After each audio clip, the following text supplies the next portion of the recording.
Expect to be surprised when you talk about things that matter with Colorado Springs Councilwoman Nancy Henjum.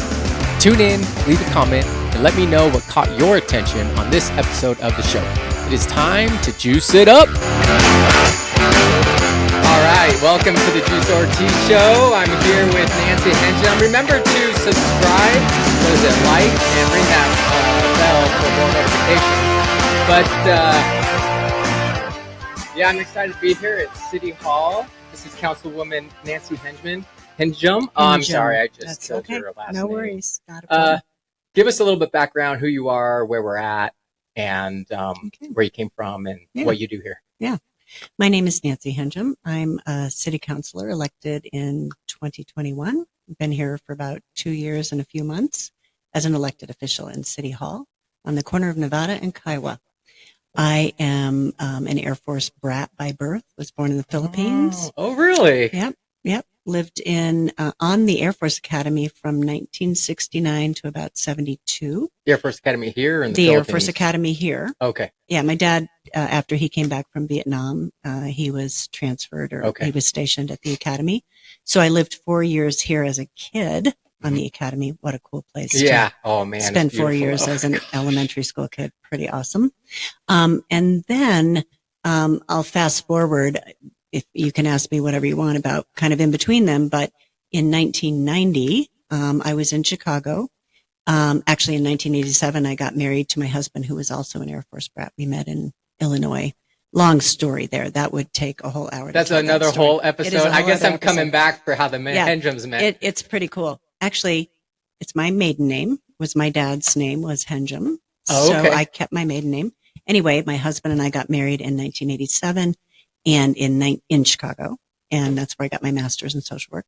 And in 1990, we decided to move to Colorado Springs. And that's where I've been ever since. And so I live kind of on the border between the Patty Jewett and Old North End. And and I've done a lot of things before this. I decided to run in when I turned 60, the summer I turned 60. I'm 63 now. Isn't that like the Diamond Jubilee or whatever? I don't know what it stands for. Oh. Yeah. I'm in my 60s now. But yeah, so that's a little bit about who I am and where we are. I bumped into you on the street by John's Ice Cream or whatever it was. It was a while ago. Josh and John. I don't know if you remember that. Yeah. Do you hang out around downtown? Yeah, absolutely. In fact, I have to tell you, my husband taught with John Krakauer, the owner of Josh and John's, which is now 37 years that old. And his wife, Lindsay, also taught at Palmer, where my husband taught. And we've known them for a very long time. They're friends of ours. And you can thank me. If you like Mocha Java Jolt, you can thank Nancy Henjum. What's up with Mocha Java Jolt? Well, I love coffee and chocolate. Okay. I always have that combination. And they did not have a good coffee and chocolate combo. And I said, John, get on that, would you please? And he did. And now it's Mocha Java Jolt, and it's one of the most popular flavors. That's awesome. Yeah. This morning was kind of a little hectic. What do you think of the office decor I brought in? It's a lot. It was more than I was expecting, to tell you the truth. But it has given me a new appreciation for my own office and the things that are in here. And I thought we were just going to be voice and didn't realize it was a whole this, but it's so much better to see your lovely face on the screen. Well, thanks. What's your favorite coffee? You got a black microwave basic brew this morning. Yeah. What's your normal go-to? Yeah. No, I love a nice dark roast. And I love local, like whether it's from Switchback or, local coffee roasters, but I like really dark roast, fresh ground in the morning with my very special coffee maker. So I drink black coffee in the morning. Okay. And afternoon, after 12, I have coffee with milk and sweetener. Because it's kind of like the coffee ice cream. So. like a caffeinated rum. What's it? There's like a white Russian, I think, or like a Bailey's type, but like coffee. Sort of like that. Are you a caffeine junkie? Yeah, probably. Yeah. So I am fascinated by resilience with people, and I have to be honest. I didn't 100% dislike you when I first saw you. That's nice. I'm glad you didn't 100% dislike me. I'm not sure why you would 100% dislike me right out of the gate. So you were standing up front running a town hall for the Mhm. whole Constitution. I tell people it's the Constitution Freeway. I Yeah. know there's like the whole study and whatnot and specifics, Whatever. but to try and The explain it to shorthand. somebody, yeah, Sure. it's just so much easier Mhm. when you've seen the map. Yep. And I've always remembered having a distrust in government. Yeah. And I A lot of remember, people do. yeah, that first town hall it was actually the second one I got to sit in. I don't know if it was you or someone else, but someone from the front commented that they realized there's a big distrust in government. And I was shocked to hear that. And through this process, I may have mentioned it to you before, like, you know where the incline is? Have you been up the incline? There's Oh, yeah. 2,000. I used to do it. My knees won't handle it anymore. Gotcha. but Yeah. Well, then you got to come back down. Right. It's a very big effort. There's like over 2,700 steps, 2,766, something like that. It's a big effort. To get up to the top, you have to start at the bottom, Mhm. one step at a time. Yep. And I will say, I think I told you this to you a while ago, that I felt like the way you guys handled this whole Constitution thing Mhm. was like starting the first 5 steps. Mhm. Like there's still a lot of distrust I personally have, Absolutely. but that first spot started going. But you were standing up front and you were running you were emceeing the program, Mhm. and I was already pissed off. Mhm. A lot of people. It's a pretty neat neighborhood over there, huh? It is. It's terrific. I remember looking at you though, thinking, all right, I don't trust this woman at all. But there was something about your demeanor, something about your presence. You looked a little shaky, that there was more than just the assumptions, governmental assumptions that I had started in my brain. So I want to know, to start off, when you were standing up there, you remember that? I Those town do. halls? Yeah, there were a lot of people in there. They didn't have pitchforks and torches, but it sort of felt like it. Yeah. They traded them for cell phones. How did it feel standing in front of all of those people? And what was your approach to the whole thing? Yeah. Thank you for asking that. And I'd be curious, and I'll answer your question. I'd be curious to know what you saw that made you think, well, maybe there's something more to this person. I mean, like what you actually saw. But, yeah, my approach was, there is a very significant potential change that is being proposed in this neighborhood that people have lived in either 1 month or 50 years or longer. And that could have profound impact on their lives, on their property values, on their experience of living in the neighborhood. That's scary. I mean, that's scary. No matter what you think of it, it's just scary. So I started by understanding and recognizing that people had history. A lot of people had history with the government, the city government, over the last 20, 30 years around this project, maybe even longer, that they were bringing into the room. And I had to honor that and recognize that. And, really fundamentally how I approach or attempt to approach, I'm not perfect by any means, but I attempt to approach any situation by listening first. When people are understood or feel that they have been heard, you have at least a starting place to have a conversation and to respect what it is that they're experiencing. So I went into that. And by the way, that first meeting, I'm going to say this now. I didn't say it then because I didn't want people to feel sorry for me. I had my appendix out the day before. Oh, no, wait, this is the first one that it was full and we had to kick us out. And then, because the second one was, all right, in the little, what was it, Horace Mann? Yes. No, it was the other Stratton. one. Stratton. We were in the little Stratton one. Mm-hmm. You had your appendix out. How?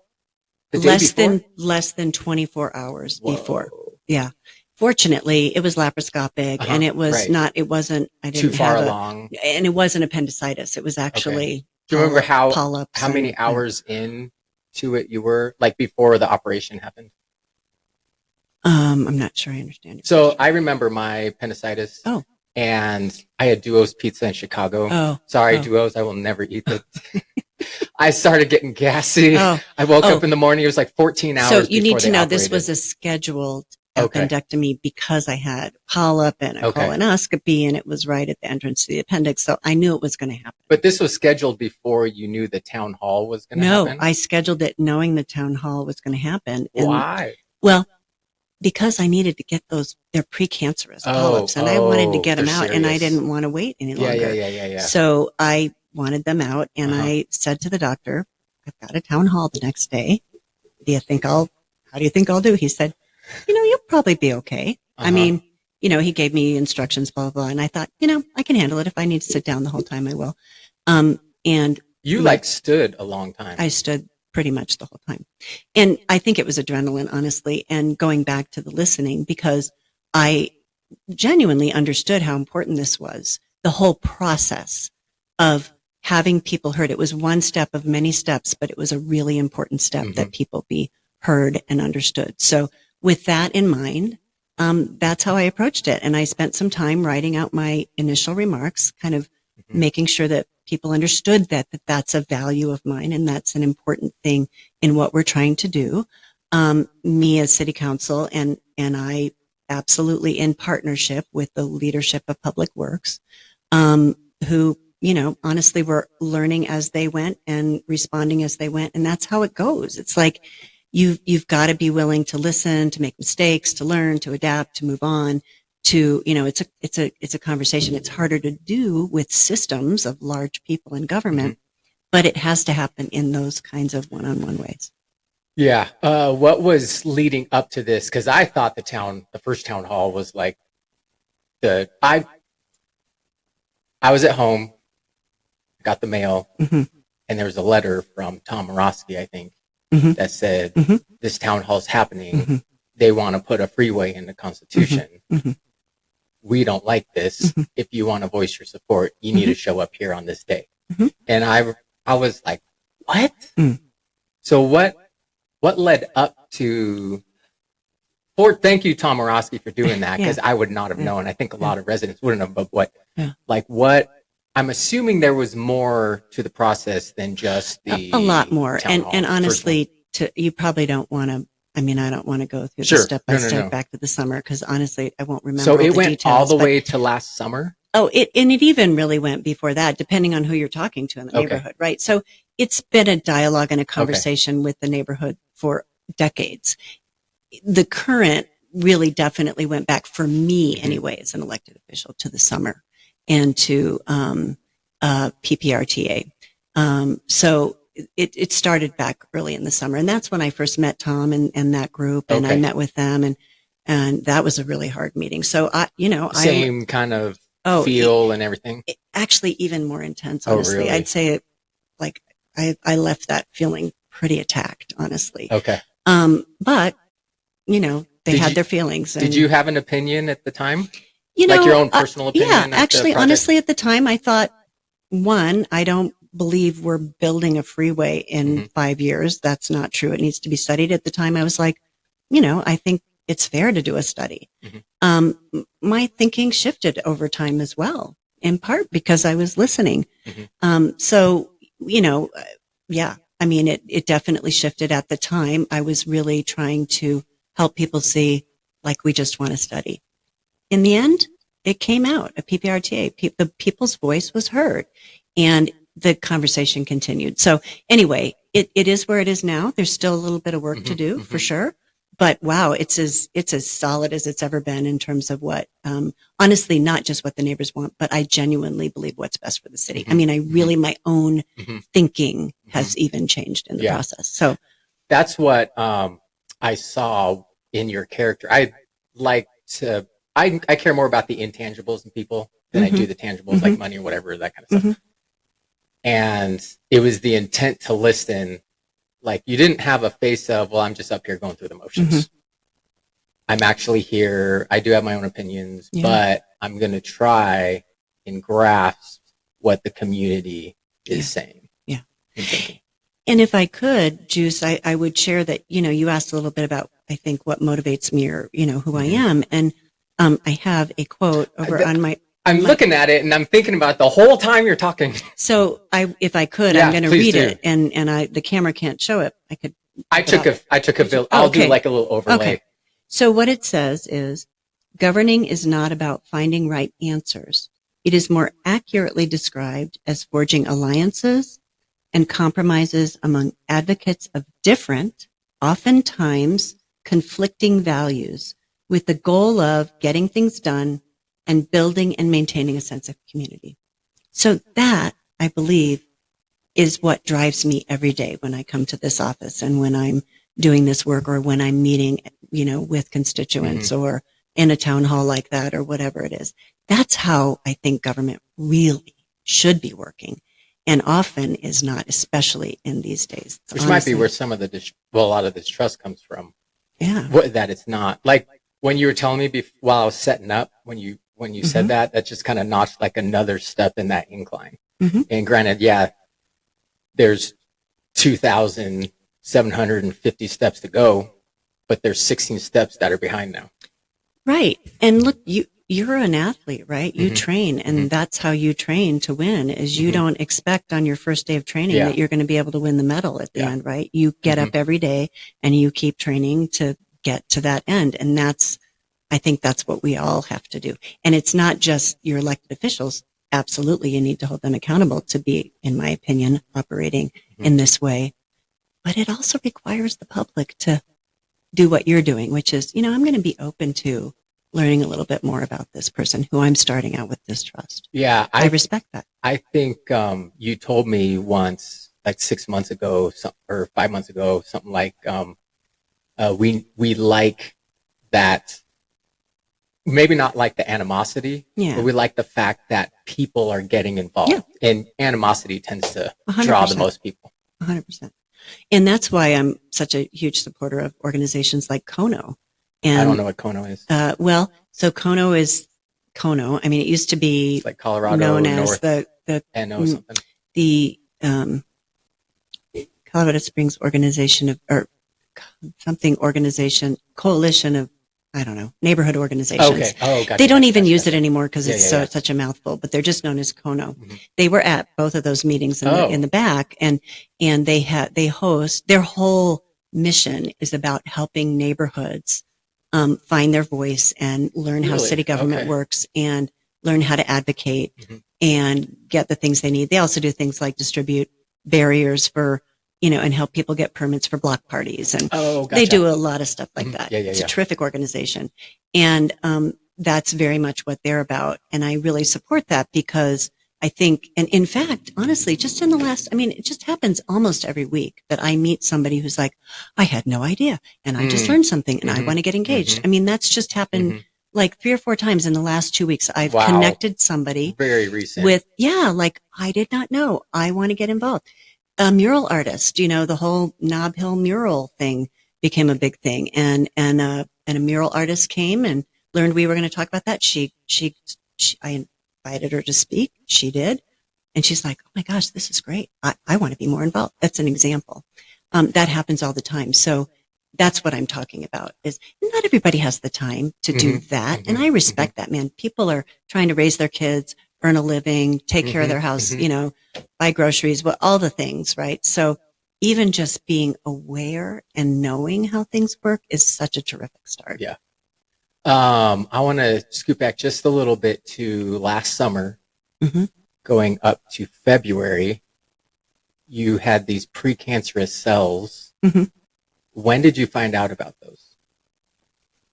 I think November. So in the fall. And was there any other indication or any leading to that? Age of colonoscopy. Okay. But I will tell you, in the year 2000, actually the year that I was 39, the year I turned 40, I was diagnosed with stage 2B breast cancer. And I had a radical mastectomy, and I went through 8 rounds of chemo at the time. My kids were preschool and first grade. And so I went through that. I'm 23 years clean from that, which is terrific. That's remission. That's total, full on, 100% and you remission. don't have to take any more medicine. Nope. In fact, my doctor said you need to go have a mammogram for the one breast that you have left. And I'm like, yeah, okay. So like, I'm not worried about it, but, when I had this colonoscopy and they said, yeah, these are precancerous. You need to take them out. Not worried. Like, I don't need to do anything else other than have more regular colonoscopies. So it doesn't hit you real hard? No, do you remember the first time? I'm resilient. I feel pretty resilient. Yeah. The first time, with your kid, did it hit you pretty hard? Whew, way hard. Big time. Like life changing. Mm-hmm. Yeah, absolutely.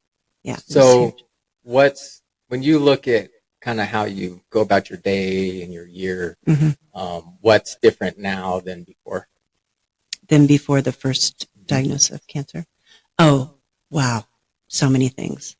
One, huge practice of gratitude for what is, just practice of gratitude, recognition of how important community is, because I will tell you, when I went through that, young kids, I had my community at the YMCA, I had my church community, I had my neighborhood community, I had my work community, I had all these different communities who just showed up and wanted to support us as a family and me. And I also really learned that you need to receive when people want to help, that you are actually giving to them by allowing them to help you. People want to help, and we needed the support and help, whether it was meals or taking care of the kids when I was growing up or, whatever. It was a profound life lesson around reciprocity of giving and receiving. Receiving is hard sometimes. Receiving is very hard, and I think we have a hard time in our culture with that. But it's so important, and so that was a huge change for me. The gratitude, the practice of gratitude, really doing my best to strive living in the moment, practicing mindfulness. A lot of different practices that really really help keep us grounded and solid and not dependent on too much externally to feel good in life, to be happy, because there's a lot of stuff going on. People are really struggling right now.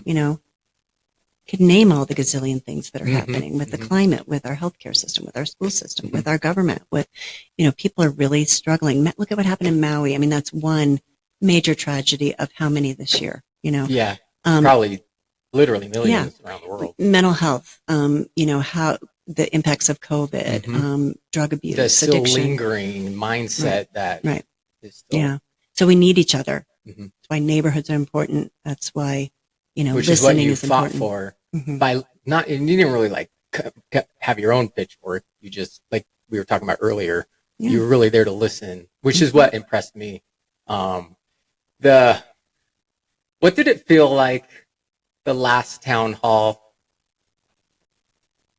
Because you were up there the whole time, and it's the same thing. I still just had my own assumptions looking at you, and we're all assuming the whole government's against us and doesn't care about it. It's just going to tear through. And I've lived in Detroit where the interstate comes through, and there's walls there, and there's neighborhood here and neighborhood here, and it's just completely off. So that's kind of the picture that I had for there. But you came out at the end and said, I just want everyone to know I've been holding my opinions to myself. But after hearing everyone, I am against this. And everyone just erupted in cheers. What did that feel like? Yeah. Well, it was just authentic.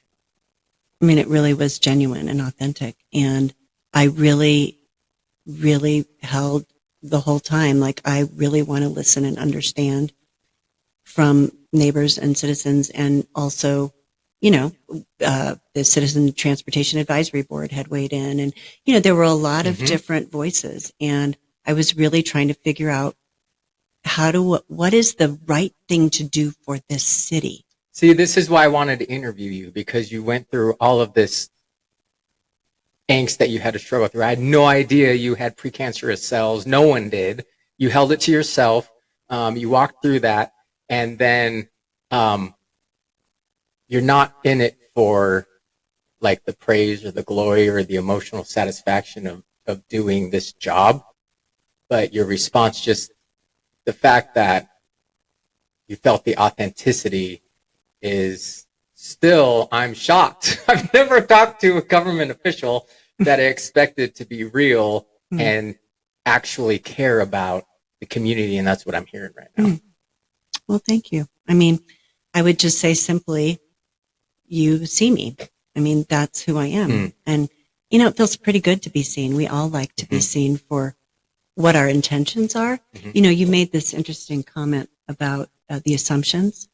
And I think, I don't know how many people really know or think about this, but, you know, I did as an executive coach and did, before I was a social worker, and then I became an executive coach and organizational consultant and did a lot of work on feedback and growth and development. And there is a true thing about human beings, and that is that we judge ourselves on our intentions, how we get up in the morning, what we're trying to do in the world, our own values.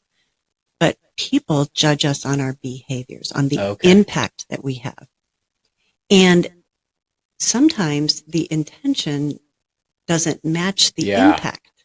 That is so true. Right? And so I try myself, when I have immediate snap judgments about people, and I do, to go, wait a minute. Okay. Do I know, have I checked in with that person? Is that really their intention? Or is there a conversation I can have to say, man, this was the impact that just happened for me when you did X, Y, or Z. Can you help me understand a little bit? I mean, like, what was your intention? And to find out, oh no, I was just blah, blah, blah, blah. I mean, it happened to me the other day with a fellow, council member. I saw something. I was like, oh my gosh, this is what I'm sure is happening. And I was like, well, I better check that out instead of operating on my assumption, which can send you down a really bad path. And I asked to speak with this council member and checked it out and learned, in fact, what their intention was. And I was like, okay, I was wrong. And, you know, I'm trusting them. Right. But that's how you build trust. So, I guess that's the thing. That takes work. And when we're, you know, it takes intention, I guess. It takes self-awareness to go, did I just, I don't know if you've ever heard of the ladder of inference, might be a nice link to share. The ladder of inference? The ladder of inference. It's like ladderofinference.com? Yeah, there is a ladder. Or just Google it? Yeah, just Google it. There's now probably 10,000 images, and I can't remember the original. I don't know if it was Peter Senge, or I can't remember the original author of that idea, but it basically talks about the process we go through, that, you know, there's data, and then we take that data and we essentially make meaning and story of that data, and then we act on our story or our belief about that data, but we don't always check what's the data, and then we continue to act from our assumption without checking what's the real data. So it's just something we're almost wired to do, probably for original self-protection, right? Sure. But we don't need that level of self-protection anymore. No. And in fact, I think it works against us. Yeah, sometimes. So anyway, it's just, I think, what we do, but it takes a lot of intention to be mindful that that's what you're doing, and to ask questions and be willing to be open that maybe I'm wrong. In fact, do you mind? No, go ahead. I want to read you a quote. How are we doing on time? We got another 20 minutes. Okay. I want to read you a quote. And I pull this out often in public meetings. I keep notes in my phone with poems that I like, and quotes that I like. And this particular quote is from, I've mentioned her many times, Margaret Wheatley is the author of this quote. So it's not too long, maybe 2 minutes. Okay. It's called Turning. I'm going to clock you. Okay. I'm a time athlete, you know. Like, okay. Well, I don't want to rush through it, but I think it's about 2 minutes. Turning to one another. There is no power greater than a community discovering what it cares about. Ask, what's possible, not what's wrong. Keep asking. Notice what you care about. Assume that many others share your dreams. Be brave enough to start a conversation that matters. Talk to people you know. Talk to people you don't know. Talk to people you never talk to. Be intrigued by the differences you hear. Expect to be surprised. Treasure curiosity more than certainty. Invite in everybody who cares to work on what's possible. Acknowledge that everyone is an expert about something. Know that creative solutions come from new connections. Remember, you don't fear people whose story you know. Real listening always brings people closer together. Trust that meaningful conversations can change your world. Rely on human goodness. Stay together. Expect to be surprised. Talk about what matters. I'm going to change gears here. Yeah, sure. I'm going to lead into that. Yeah. Use that to the next one. Podcasters, apparently, the whole thing is in the middle. You do like this shameless plug. Oh. Yeah. Okay. Have you ever heard of Rudy Project? I have. It's a sports thing. Yeah. They make helmets, sunglasses. Yeah. They also have really cool right? sunglasses. My racing glasses are prescription. Yeah. And they fade inside. They're clear, and Oh, outside that's mountain cool. biking, they get dark. I had They're really Rudy's cool. sunglasses. Oh, did for a you while. really? Yeah. Mm-hmm. Yeah. Did you like them? I did. They They're have like this whole new line Yeah. now. They're pretty neat. Nice. So that's my shameless plug. Okay. But Rudy. getting back to they're my sponsor. Expect to be surprised. Talk about what matters. What would be different if you didn't have your dad in your life?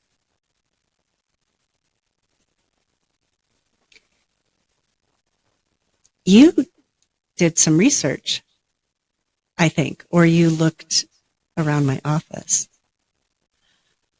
Whew.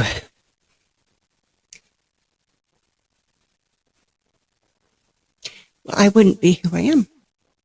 I don't think I would be in this role right now. Dang it, juice. Yeah, I wouldn't be doing this. Can you imagine? Can you even imagine what it would be like if you grew up without your dad? Well, I think I can actually, and it's not a happy scenario in my head. Yeah, he died 13 years ago, almost 14 years ago. Wow. And I was I had not even turned 50 when he died. He was young. He was young. He flew helicopters in Vietnam, and he was exposed to Agent Orange, and he ended up with a cancer that was Agent Orange related. And so essentially that cancer, and really honestly the treatment of that cancer, is what killed him or took him too early. So yeah, and he was oh my gosh, he loved this city so much, and he did so much in service of the city, in service of seniors. His second career after he retired from the Air Force was managing a retirement center, and then he got very engaged in the senior community and creating voice and advocacy and connection for those who were serving seniors. He created the Senior Resource Council that now has a Joe Henjum Award every year in honor of him. He started with a pilot that he flew with in Vietnam, who also retired here, the Homefront Cares, which is now the Homefront Military Network. By the way, shameless plug, there's a breakfast coming up on September 12th, I think. If you want to come and be my guest, would you please have people reach out to me, because I need to fill tables. And, Okay. Yeah. Does it cost anything? No, it's free. Okay. It's free. You're going to Where's be it at? asked to donate. It's at the Broadmoor. Oh, who doesn't want to go to the Broadmoor and have breakfast, right? Yeah. So I In memory of your genuinely, pops. so please. What time is it? It's at 7:30 in the morning. Done at 8:30. Saturday. It's on a Sunday? Thursday. Thursday. I'll Okay. get you the information. Oh and you yeah, can I'll put share it up right? on here. Okay. Yeah, I'd love that. Anyway, but so that is an organization that he helped start. Like the day after we went to war in Iraq, he and his friend Bob got on the phone and said, "Do you remember what it was like when we came back from Vietnam and we had to take our uniforms off when we hit the United States? We can't let that happen for these troops." Whoa. And that was the genesis of that organization, and he started that. So those are two things of many that my dad did. So he left a huge impact on me. His Bible is up there. I swore on it. In that Bible was a picture of his grandfather, my great grandfather, who is right there, who was a state senator in Minnesota. I don't think you can see that. No, anyway. but I'll film that. Yeah. So anyway, my dad is in the room, a saber from the Air Force Academy that he was given by a cadet who he basically helped to keep from flunking out. And this cadet retired as a 4-star general. Oh, dang. And lives here in Colorado Springs. His name is Steve Lorenz. And that was from Steve's, when he was a general? Steve graduated from the academy. And every graduate gets a saber. Okay. And Steve valued what my dad did for him so much that he gave his saber to my dad. Wow. That's a big deal for a cadet to give their saber away. Yeah. So when my dad died, I got it. And I was talking to Randy Helms, who's now our council president, who's an Air Force Academy grad, as you may know. And I told him that story and he's like, that's huge. You need to bring that into your office. And so I did. So it's hanging up there too. What are the, we only got like 8 minutes left max. So we're trying to shut this down 5 minutes, but what are the values that you feel you carry forward every day because of what your dad instilled in you? Kindness. Treating others as you would want to be treated. Doing the right thing because it's the right thing to do and not because you expect something from it. Humility. Music, the love of music, and just, creating community, loving. You know how to dance? I love to dance. Oh, do you? I love it. I just signed up for a 2-step class. Oh, you did? I've always wanted to dance, know how to dance, but I never did. Oh my gosh. It's so much fun. I mean, there's so many different kinds of dancing. Yeah. It's hard on my hips and knees anymore, I gotta admit, but I love to dance. You know what happens when you stop moving? Your body starts freezing up. Oh, yeah. So you got to keep dancing. You got to keep dancing. Yeah. You and your husband got to get out more. Yeah, absolutely. Yeah. The Patty Jewett is having Porch Fest coming up here pretty soon. That neighborhood has developed a Porch Fest, meaning they have bands that play on porches and the street. It's like a street like festival. House porches? House porches. Oh, so it's like kind it's of like a neighborhood concert. It's a neighborhood party. concert party. Is it in certain spots, or do you got to have to find it? It's. I think they usually have it on either Franklin or Royer. Okay. But yeah, or Corona. But man, a ton of people show up, and it's fabulous. It's great for that neighborhood, and it's just free. People get out and dance, and yeah, I'm over off Fillmore and Tejon, so I'll just ride my bike over. Ride your bike over. I love that neighborhood. Yeah. I train there. I used to run every morning along the train tracks. Yeah. They're doing a lot of changes there right now. Yeah, well, that trail's getting better connected there. Yeah. Yeah. Which, by the way, I will say, because I know there's some stuff from that whole Constitution thing that still has to move forward and it's slow, but that facility where by Popsicle Bridge, that spot would make a sweet location for an Olympic oval. Olympic what? Oval, like a long track oval. And then you can put two ice rinks in the middle of it.